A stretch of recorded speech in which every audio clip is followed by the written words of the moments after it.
ഇല്ല. പ്രതിരോധിക്കാൻ വേണ്ടി ചിലപ്പം അന്യോന്യം വിമർശനം അല്ലെങ്കിൽ ആക്രമണം, ഒരു പരിധിവരെ ആക്രമണമൊക്കെ നടക്കുമായിരിക്കും. പക്ഷേ ചില ഇരട്ടത്താപ്പുകൾ നമുക്ക് കാണാതിരിക്കാൻ പറ്റില്ല. ഇപ്പോൾ നേരത്തെ ശരത്ത് പറഞ്ഞു, ഈ ശബരിമലയിൽ രണ്ടാമത് നടന്ന ഭക്തജന സംഗമത്തിൻ്റെ വേദിയിൽ വെച്ചൊരു സ്വാമി, നമുക്ക് ആർക്കും അറിഞ്ഞുകൂടാത്ത, ഇപ്പോഴും നമ്മുടെ മെയിൻ സ്ട്രീമിലേക്ക് നമ്മൾ അംഗീകരിച്ചിട്ടോ ഇരിപ്പിടം കൊടുക്കുകയോ ഒന്നും ചെയ്തിട്ടില്ലാത്തൊരു സ്വാമി വർഗീയത പറഞ്ഞു. ആ വർഗീയത പറഞ്ഞതിനെ കേരളത്തിലെ മാധ്യമങ്ങൾ വളരെ സ്വാഭാവികമായൊരു കാര്യമായി റിപ്പോർട്ട് ചെയ്തു എന്ന് പറഞ്ഞു.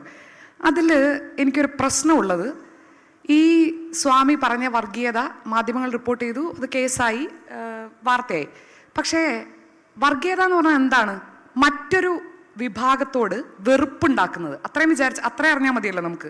വേറൊരു മനുഷ്യനോട്, വേറൊരു മതവിഭാഗത്തോട് വെറുപ്പുണ്ടാക്കുന്നതാണല്ലോ വർഗീയത എന്ന് പറയുന്നത്. അതെ, ആണല്ലോ. വെറുപ്പുണ്ടാക്കുന്ന എന്താണോ അത് വർഗീയത. ഈ ഏറ്റവും കൂടുതൽ കേരളത്തിൽ ഇപ്പോൾ പരസ്യമായി വർഗീയത പറയുന്ന ആരാണ്? നിങ്ങൾ ആരോ ചോദ്യത്തിന് ഉത്തരം പറയില്ല. കാരണം അതിലൊരു സൗകര്യക്കുറവുണ്ട്.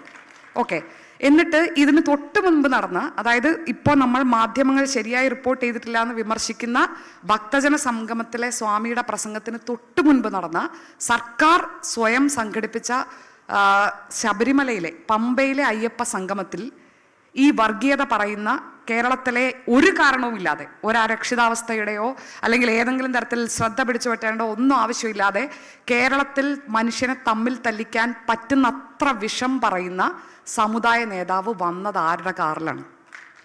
ആരുടെ കാറിലാണ്? ഞാൻ ചോദിക്കുന്നത്, എന്താണ് ആ വർഗീയതയോട് കേരളത്തിന്റെ സമീപനം എന്താണ്? സാറ് പറഞ്ഞ ഇടതുപക്ഷ രാഷ്ട്രീയത്തിലെ സമീപനം എന്താണ്? അത് വർഗീയതയല്ലേ? ഒരു മിനിറ്റ്, ഞാൻ പൂർത്തിയാക്കട്ടെ. ആ വർഗീയതയോട് നമ്മുടെ സമീപനം എന്താണ്? നിങ്ങൾ മാധ്യമങ്ങൾ അങ്ങനെ ചോദ്യം ചെയ്തുകൊണ്ടിരിക്കുകയാണ്. ഓക്കെ, ഭയങ്കര ഈസിയാണല്ലോ. ശരി, അടുത്തത്, കേരളത്തിലെ മുഖ്യമന്ത്രിയുടേതായിട്ടൊരു അഭിമുഖം രാജ്യത്തെ ഏറ്റവും പ്രധാനപ്പെട്ട ഇടതുപക്ഷ രാഷ്ട്രീയ നിലപാടുകൾ സ്വീകരിക്കുന്ന ഒരു പത്രത്തിൽ അടിച്ചു വന്നു. ഒരു അഭിമുഖം, കേരളത്തിൻ്റെ മുഖ്യമന്ത്രിയുടെ പേരിൽ വന്ന അഭിമുഖമാണ്. മുഖ്യമന്ത്രി അത് നിഷേധിച്ചിട്ടില്ല. ആ അഭിമുഖത്തിൽ ഒരു വാചകം ഉണ്ടായിരുന്നു.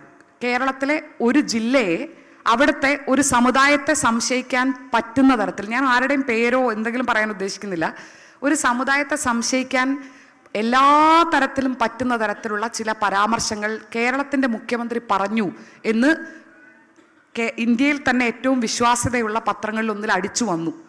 കേരളത്തിലെ മുഖ്യമന്ത്രിയുടെ ഓഫീസ് അത് നിഷേധിച്ചിട്ടില്ല. ആ വിവാദമാകുന്നത് വരെ അത് ഞാൻ പറഞ്ഞതല്ലാതെ, എന്തായാലും കേരളത്തിലെ മുഖ്യമന്ത്രിയുടെ ഒരഭിമുഖം ഒരു പത്രത്തിൽ അടിച്ചു വന്നാൽ മുഖ്യമന്ത്രി പറഞ്ഞത് തന്നെയാണോ പ്രസിദ്ധീകരിച്ചതെന്ന് നോക്കാൻ കേരളത്തിലെ മുഖ്യമന്ത്രിക്ക് ആളില്ല എന്ന് ഞാൻ വിചാരിക്കുന്നില്ല. കേരളത്തിലെ മുഖ്യമന്ത്രിയുടെ പ്രസ് സംവിധാനം എന്താണെന്ന് എനിക്ക് നന്നായിട്ടറിയാം. ഇവിടെ അത് ചോദ്യം ചെയ്യപ്പെട്ടില്ല, തിരുത്തപ്പെട്ടില്ല. ഞാൻ പറയാത്തതാണ് പറഞ്ഞതെന്ന് നിങ്ങൾ തിരുത്തു കൊടുക്കണം എന്ന് കേരളത്തിൻ്റെ മുഖ്യമന്ത്രി ആവശ്യപ്പെട്ടില്ല. പോട്ടെ, അത് കഴിഞ്ഞ് പത്രം വിശദീകരിച്ചു, വിവാദമായപ്പോൾ പത്രം വിശദീകരിച്ചു. അത് മുഖ്യമന്ത്രി പറഞ്ഞതല്ല, മുഖ്യമന്ത്രിയുടെ കൂടെ ഈ അഭിമുഖം ഏർപ്പാടാക്കി തന്ന ഒരു PR ഏജൻസി പറഞ്ഞതാണ്.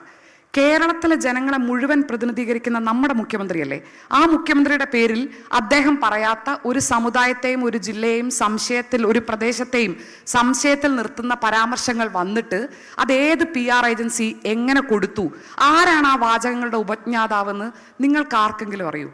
ഈ ഇരിക്കുന്ന ആർക്കെങ്കിലും അറിയാമോ? നമുക്കറിയാമോ? അറിയില്ല.